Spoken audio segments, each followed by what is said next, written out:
Good morning. This was the 13th of 53 consecutive 5 mile walks from the Gresford Disaster Wheel all the way through to the Miners Rescue Centre in town and back again. Before starting this challenge, which is now 25% complete, there were a couple of things I didn't see coming. Firstly, I didn't expect to see the streets I've grown up in transformed to the degree they have. Whether it be Maesgwyn Road, Garth Estyn or Boris Fields, I can't unsee the history now woven into so many places I thought I knew. And then there's the reminder of how close the disaster remains to so many people in Wrexham. We're only a couple of generations removed from it, and that's coming through in people's comments. Tom donating as he feels closer to his tide because of these films.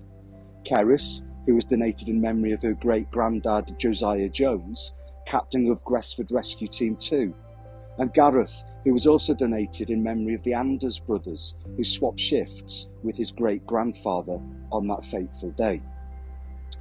Thanks to all of you who donated. We currently stand at £1,150, and to everyone who has engaged, liked and reposted stuff, it really does mean a lot, and it's going to make a really positive difference to so many people in the community. And so back to the disaster. The alarm has been raised and the rescue effort begins. The first exploration team, the first of many brave men to enter the mine in the days that followed the disaster, discovered a scene in the Dennis section that no words can adequately describe. Hell and all its connotations would be possibly a good, if not somewhat lazy place to start, when considering what rescuers were confronted with upon entering the mine. Numerous rockfalls blocked key passageways. Carbon monoxide permeated the air, an ever-present danger, a silent, invisible killer that struck with efficient ruthlessness. What little air existed was generally suffocated by thick smoke and dust. Fires were spreading fast, out of control on roadways, flames being ably assisted by burst air mains. The heat was said to be so intense that clothing became scorched onto rescuers' backs and the soles from their boots burned. Rescuers spoke of the whole of the level being just one white-hot mass of flame, a wall of fire far too savage to tame.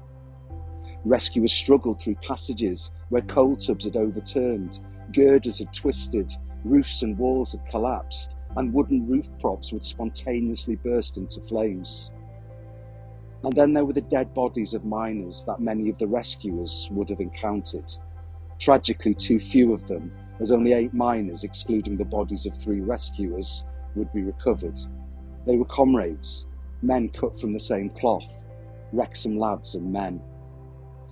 And as Parry Davis, rescue captain from Cly Main, and the subject of yesterday's film, was finally called to descend into the unknown, a returning rescuer looked him in the eye. You can save no life down there. It's too late.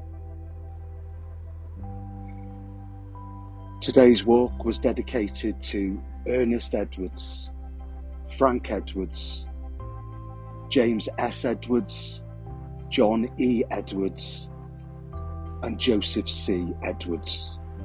And today's song is Woody Guthrie's The Dying Mine.